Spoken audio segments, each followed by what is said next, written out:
In the golden city of Dubai, where luxury and secrets often collide, a story unfolds, a story of forbidden love, betrayal, and a crime that would shake the foundations of a wealthy family. What starts as an intense and passionate romance between two souls soon takes a dangerous turn, leading to a shocking disappearance that leaves everyone asking, who could be behind it?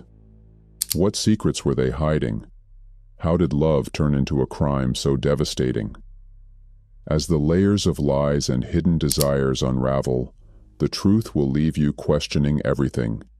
Stay until the end to uncover the dark side of love and betrayal that will leave you speechless.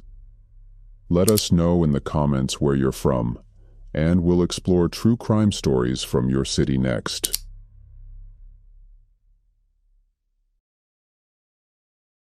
Sahiba's life seemed like a dream come true. She was the new bride of Zaman, a wealthy and respected businessman from a powerful family in Dubai. At 30, Sahiba believed she had finally stepped into a life of luxury and love. Zaman was everything a woman could ask for: charming, responsible, and generous.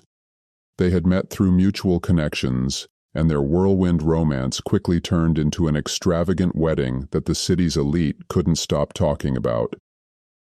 Among the hundreds of guests at the grand ceremony, there was one man who stood out: Hassan, Zaman's childhood friend and trusted confidant. Hassan was different from Zaman in many ways. While Zaman carried the weight of responsibility and tradition, Hassan had a carefree, adventurous spirit. He had spent years traveling, living abroad and chasing excitement. His sharp features, dark eyes, and confident demeanor had always attracted attention wherever he went. Sahiba had noticed him even during the wedding. He was funny, attentive, and full of life, a stark contrast to the more composed and measured Zaman. But at the time, she hadn't thought much of it. It all started innocently. Hassan was a frequent guest at their mansion, often joining them for dinners or late-night conversations. Zaman would talk about his business ventures, while Sahiba and Hassan would laugh about lighter things: movies, travel, or silly childhood stories Hassan would share about Zaman. But then came a night that changed everything. Zaman had to leave for Abu Dhabi for an important business meeting. He would be gone for 2 days, and Hassan, always the loyal friend, stopped by to keep Sahiba company. It was late evening, and the city lights of Dubai sparkled in the distance as they sat on the balcony of the mansion. The cool breeze carried the scent of jasmine from the garden below. "I don't know how you live in this world of perfection," Hassan said, sipping his glass of sparkling water. Sahiba raised an eyebrow, curious. "What do you mean?" "This house, the wealth, the expectations, it's like a golden cage." "Beautiful, but still a cage," he replied, his eyes meeting hers. Sahiba paused. No one had ever said something like that to her. She had spent her life surrounded by people who envied her status or admired her beauty. But Hassan didn't look at her like everyone else. He wasn't impressed by the chandeliers, the marble floors, or the designer clothes. "It's not a cage," she said softly, almost convincing herself. "It's stability." Hassan smiled, a hint of mischief in his expression. "Stability doesn't always mean happiness." The conversation lingered in Sahiba's mind long after Hassan left that night. She found herself replaying his words, his voice, and the way his eyes had lingered just a second too long on hers. The next time Hassan visited, the atmosphere between them was different. Zaman was still out of town, and Hassan stayed longer than usual. They talked more openly now, their conversations dipping into personal thoughts and dreams. "I've always wondered what you wanted, Sahiba," Hassan said, leaning back on the velvet couch. "Not what your family or Zaman wanted, but you." Sahiba hesitated. It was a question no one had ever asked her, "I don't know," she admitted. "I've spent my whole life doing what's expected. I don't think I ever stopped to think about what I wanted." Hassan leaned forward, his voice dropping to a whisper. "You deserve to feel alive, Sahiba, to be truly seen." Her heart raced at his words. There was something intoxicating about the way he spoke to her, like he could see through the layers of perfection she had carefully built around herself. The next day, Hassan invited Sahiba to a private yacht ride. At first, she hesitated. It felt wrong, but the temptation was undeniable. The thought of escaping the confines of her routine, even for a few hours, was too appealing to resist. The yacht sailed along the shimmering waters of Dubai's coastline. The city's skyline glowed in the distance as the sun set, painting the sky in shades of orange and pink. Sahiba stood by the railing, the wind playing with her hair, while Hassan poured 2 glasses of champagne. "To freedom," he said, handing her a glass. She laughed, the sound light and genuine. "Freedom? What are you freeing me from?" "Yourself," he said simply, his gaze locking with hers. The air between them grew heavy. For a moment, neither of them spoke. Then, almost instinctively, Hassan stepped closer. Sahiba felt her breath hitch as his hand brushed against hers. "You don't have to live by anyone else's rules, Sahiba," he said softly. And then, before she could think, his lips were on hers. The kiss was electric, a mix of passion and desperation. It was as though years of restraint and unspoken feelings had exploded in a single moment. From that day on, their relationship became a whirlwind of secret meetings and stolen moments. They met in quiet corners of the city, hidden from prying eyes. Hassan would take her to places she'd never been, quaint cafes, secluded beaches, and even bustling souks where they could lose themselves in the crowd. Each encounter brought them closer. Sahiba felt alive in a way she never had before. With Hassan she could laugh, cry, and dream without fear of judgment. He made her feel seen, understood, and desired. Their nights together were filled with stolen kisses, whispered confessions, and the kind of intimacy she had never experienced with Zaman. Hassan's touch ignited a fire within her, a passion she hadn't known she was capable of. One night, as they lay tangled in each other's arms in a private villa Hassan had rented, Sahiba looked at him and asked, "Do you think we'll ever be free to be together?" Hassan stroked her hair, his expression serious. "I would give up everything for you, Sahiba. But are you willing to risk it all?" She didn't answer, but deep down, she knew the truth. She was already too far gone to turn back. For weeks, their affair continued, growing more intense with each passing day. Sahiba found herself inventing excuses to avoid Zaman, her heart pounding every time she thought about what might happen if he found out. But in Dubai's world of wealth and power, secrets don't stay hidden forever. And Sahiba and Hassan were playing a dangerous game, one that would soon spiral out of control.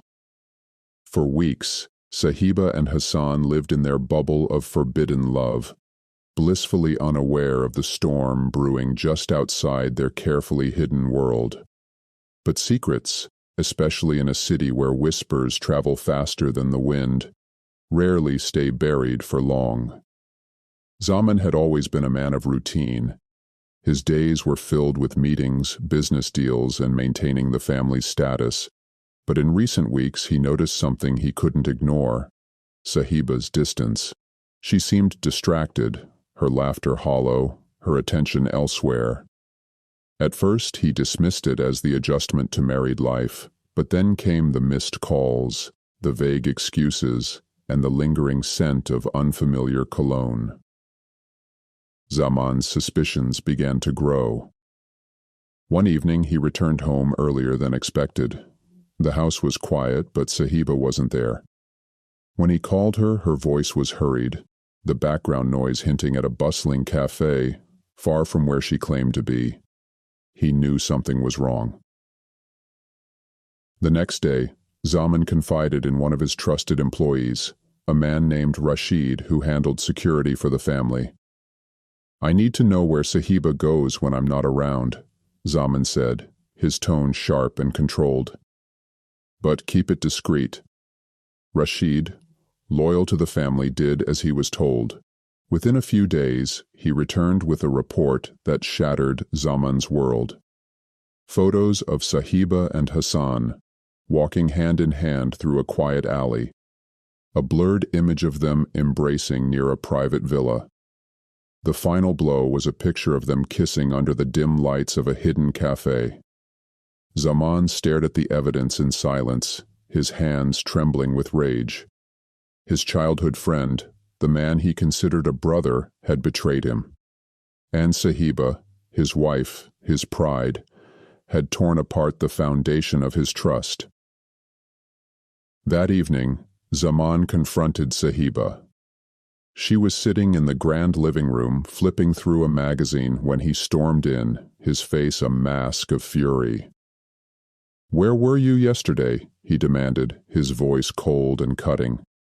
Sahiba looked up, startled by his tone. "I told you, I was shopping."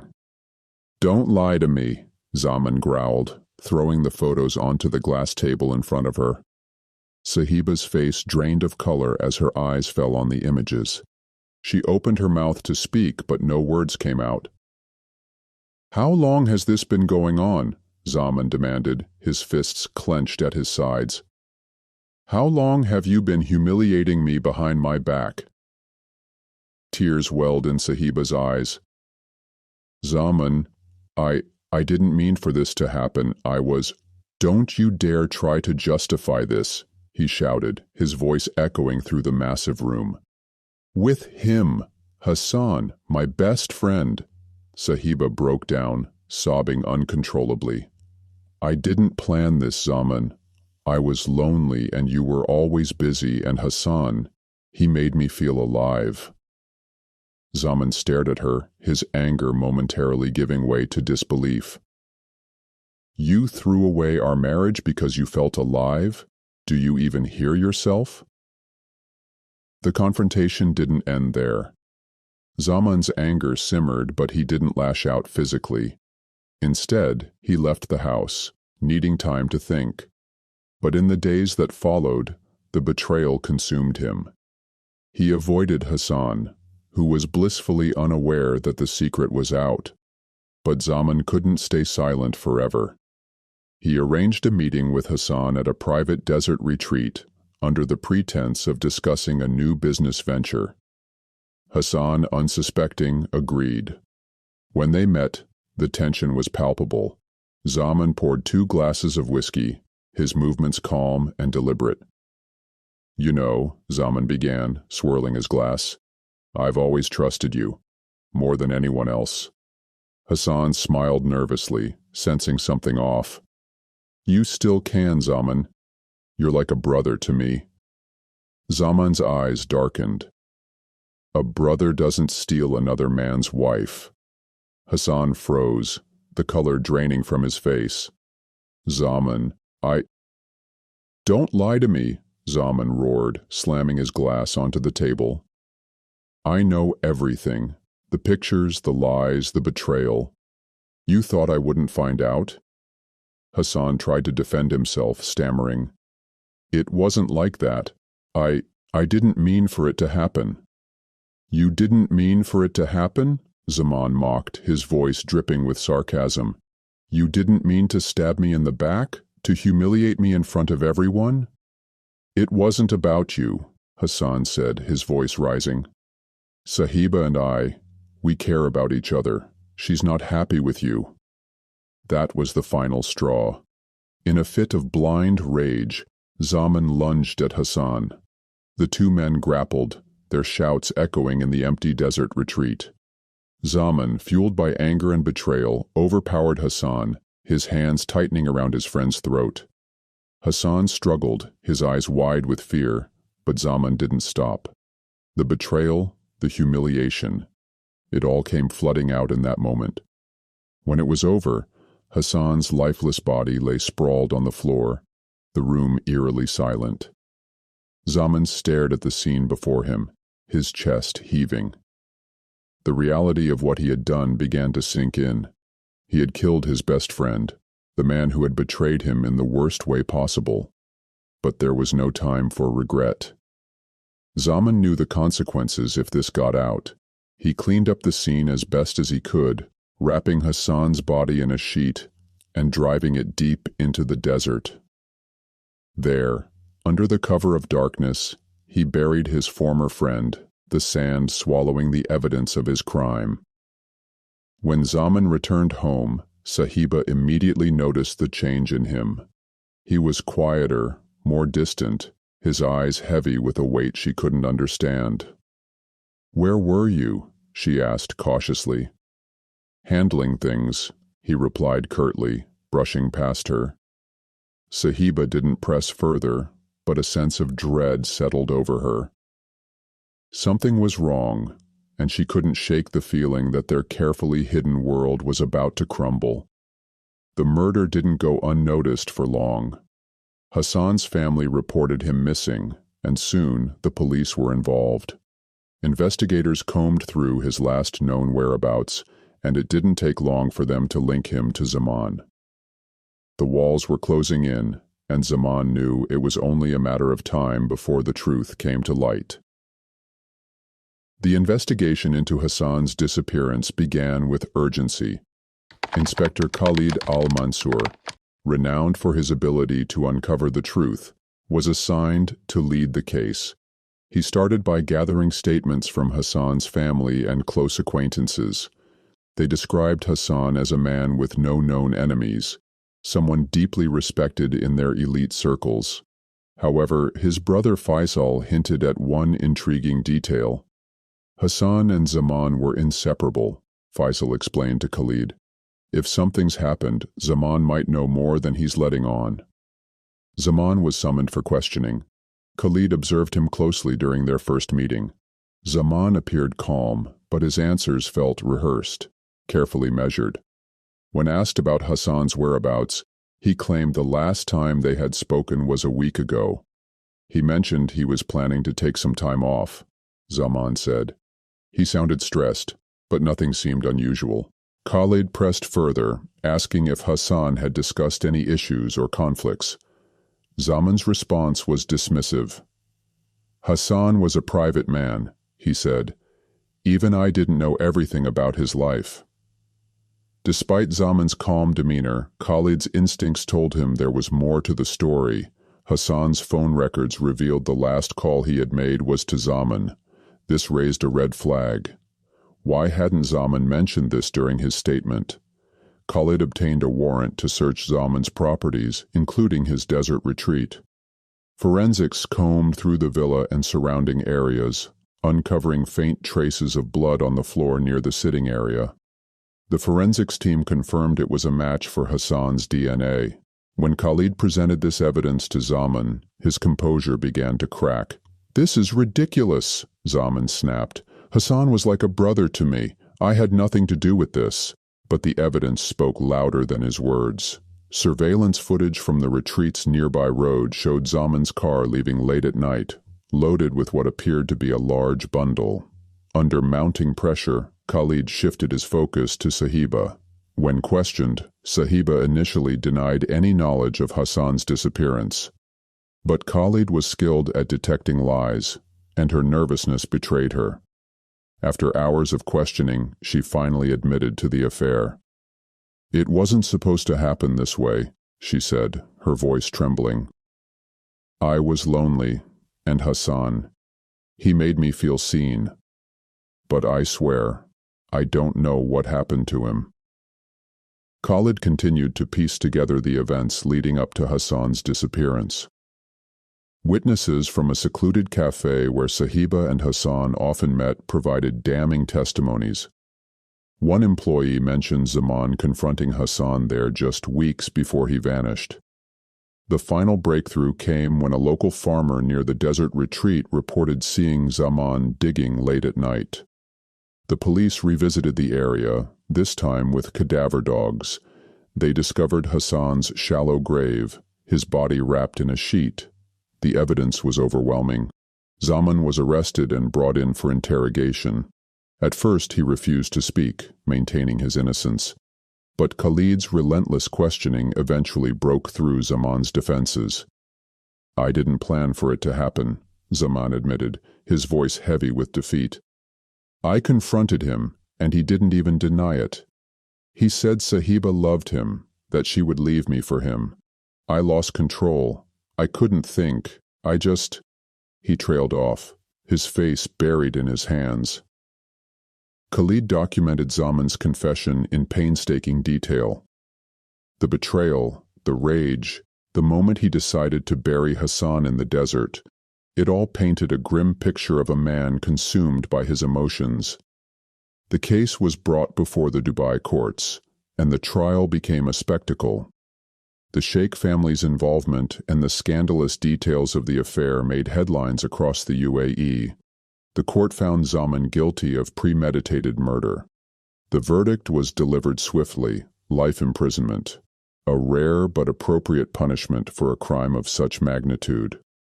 Sahiba, though not directly implicated in the murder, faced public humiliation and the dissolution of her marriage. She left Dubai, seeking to escape the shadow of the scandal. As Zaman sat in his prison cell, the weight of his actions bore down on him. He had lost everything, his wife, his best friend, and his freedom, all because of a moment of uncontrollable rage. For Khalid, the case was a stark reminder of how love, betrayal, and pride could unravel even the most powerful lives. If this true crime story left you shocked and wanting more, don't forget to hit that like button and share your thoughts in the comments. What do you think really led to the tragic end? Was it love, jealousy, or something more sinister? Make sure to subscribe and turn on notifications so you never miss the next gripping tale. Your support helps us bring more stories that keep you on the edge of your seat.